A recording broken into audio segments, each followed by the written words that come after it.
नमस्कार Dolly food corner रे आपण समस्त को बहुत बहुत स्वागत जनाऊँगी। तो चलतु आज बनइबा 10 पुर मंडा पिठा। ये पिठा बनवाई ना चाउल चूना करिया बिल्कुल दरकार नहीं। पिठाटा ये आप देखिपे ये केते सॉफ्ट है हाथ में बिल्कुल लगुनि चिपकुनि बिल्कुल। आग को सुदाशा व्रत आसूची कि माणवसा गुरुवार या कौन भी पर्वपर्वाणी या बहुत इजिली आ बहुत कम समय बनी पारे आउ खाइबापी भी यहाँ से ही टेस्ट लगे आ फास्ट थर रे पूरा परफेक्ट बनब आपंकर ये मंडा पिठाटा। तो चलते बनवा स्टार्ट करवा। तो मुझे ना गोटे कप अरुआ चाउल को 3-4 घंटा पूर्व पानी रे बतरेकी रखी चाउलटा आमर ये पूरा भल भाव में बतरी जाइए गोटे छणारे मुझे छाणी देती एक्सट्रा पानी सब बाहरी जाइए। ये जो बाउलटा देखिए ना से बाउल हिसाब से सब मेजरमेंट नहीं मुझे। तो ये चाउल को ये ग्राइंडिंग जार रे देदेबा। आउ जो ताटिया नहीं अरुआ चाउल ना से ताटिया हिसाब से गोटे ताटिया ये आम क्षीर ऐड करवा। ये ताटिया हिसाब से मुझे सब जिनस मापिक ये नौची। एवं ये 1/4 चम्मच लुण ऐड करदे। ये चाउल को ना पूरा भल से चिकण करके बाटिबा। आमे चाउलटा को ना जिते चिकण करके बाटे ना आपणकर पिठाटा से बढ़िया बनब। ये गोटे मसला तैयारी करवा। तो मुझे गोटे लवंग नहीं 10टा गोलमरीच 2टा छोट गुजराती नहीं। एबे ये खाइबा कर्पूर अधा पिंच दबा बेसी दबानी ना यार जो फ्लेवरटा बेसी आसीज। आ बड़ अलैचर पूरा ऐड करवानी अल्प टिके मंजी बाहर करके ऐड करवा। सब जिनस को भल से ग्राइंड करवा। ये जो मसलाटा ना गोटे चम्मच हवा भाया मुझे टोटाल मसला नहीं माने बाकी सब जिनस नहीं जमी ये गोटे चम्मच ही आम मसलाटा हम। एपटे कड़ाई रे 1.5 ताटिया आम क्षीर ऐड करवा। आपड़ ये पानी भी नहीं पारे क्षीर जगार किंतु क्षीर देले टेस्ट पिठार जो टेस्टा बहुत बढ़िया आसे। आ गोटे तेजपत्र ऐड करवा। गोटे चम्मच घी ये देदेबा। सब जिनस को भल से मिक्स करवा। पिठार टेस्ट भल आसापी गोटे चम्मच ये चीनी ऐड करदे। आउ या मिक्स करदे। एबे क्षीरटा को फुटिया को छाड़ा। गोटे फुटा आसी सारापर या 1 ରୁ 2 मिनिट फुटिया छाड़देवा। तापर गैस फ्लेम को लो करदे। लो फ्लेम रे चाउल बटा को धीरे धीरे एमती गोटे हाथ में एमती पकाउथिबा और आर हाथ में कंटिन्यूअसली या आम चलेबा। ये आपड़ बिल्कुल स्टॉप करेंगे कंटिन्यूअसली एमती चलेबे लो फ्लेम रे ही 3 ରୁ 4 मिनिट भितर यहाँ आमर भल से चाउलटा कुक हो लाइट पड़े जाइए। ये देखो गोटे 2 मिनिट हो गला या कंटिन्यूअसली चलेबे। 3 ରୁ 4 मिनिट पर ये आपड़ देखिए ना धीरे धीरे ये कड़ाई छाड़िया को लगे। जेहेतु आम आज नॉन स्टिक कड़ाई यूज करना तो साइड रे तो टिके चाउलर आणटा लगे। 3 ରୁ 4 मिनिट हो सारापर ना देखिए आप यार जो कलरटा चेंज हो हाथ में एमती टिके आण ने जदि हाथ में यहाँ बिल्कुल लगुन ताहले आपणकर ये जो आणटा पूरा परफेक्ट बनी।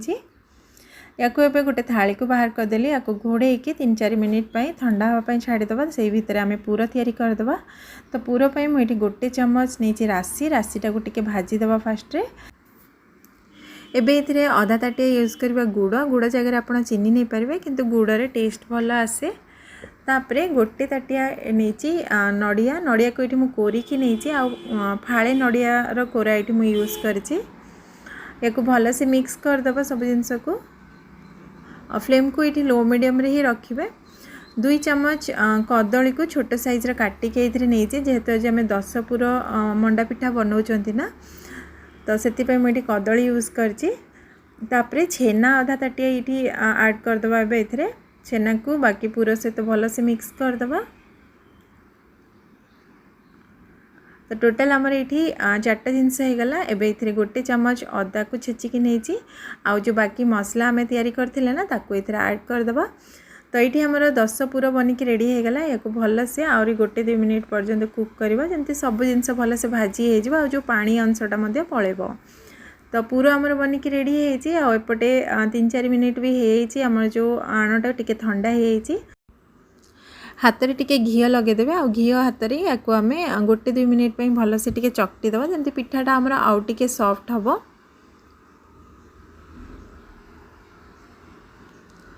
तो ये आमर चकटा रेडी होगला। तो चलते ए पिठा तैयारी करवा।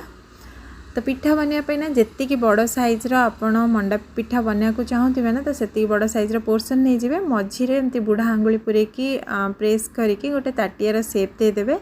जदि ताटिया बनवारे टिके प्रॉब्लम होता ना तो जो बुढ़ा आंगुली ना टिके घी लगेदेवे तो बहुत इजिली आपणकर ताटिया बनीज। एबे एथिरे नड़िया पुर को देदेबा जेतिकी पुर ए ताटी रे भरना सेतिकी ही देबे एक्स्ट्रा बिल्कुल देबेनी नहले फाटी जीवो। ताको एमती प्रेस करके गोटे हाथ रे रखिके आर हाथ रे एमती गोल गोल करके या को आमे क्लोज करवा।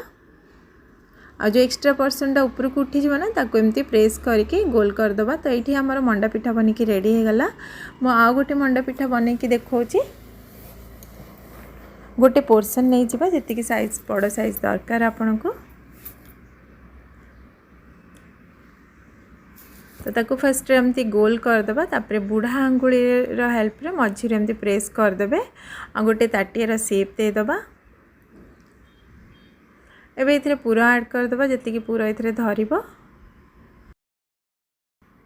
तापरे याको क्लोज करदबा। आ ऊपर जो एक्स्ट्रा पार्टा बंचिबो ना ताकू एमती प्रेस करके सेइथरे ही मिक्स करदबा। नले चाहिले ताकू बाहर भी कर परिबे एमती मिक्स करके गोल करदबा। तो ये आमर सेकेंड वाला भी पिठा बनिकी रेडी हो गला। एभली भाव में आम सब पिठा गुड़ी को तैयारी करवा। ये पिठा को ना मुझे इडली छांचरे या सिझेबी। तो ये जो प्लेटा को ना घीरे फास्ट ग्रीस करदबा।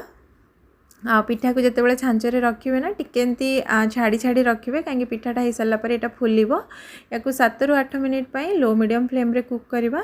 पिठा आमर ये बनिकी रेडी हो गला। तो ताको बाहर करदबा।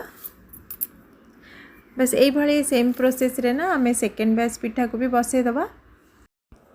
ये पिठाटा ना खाइबा बहुत टेस्ट लगे। थरे आपण बनैले ही जानी परिबे। तो आज भिडियोटी आपण मानकु केमती लागिला निश्चय जणेबे। आज एठी रहली पुणी देखा हबो गोटे नुआ रेसिपी सहित। Till then take care and bye bye.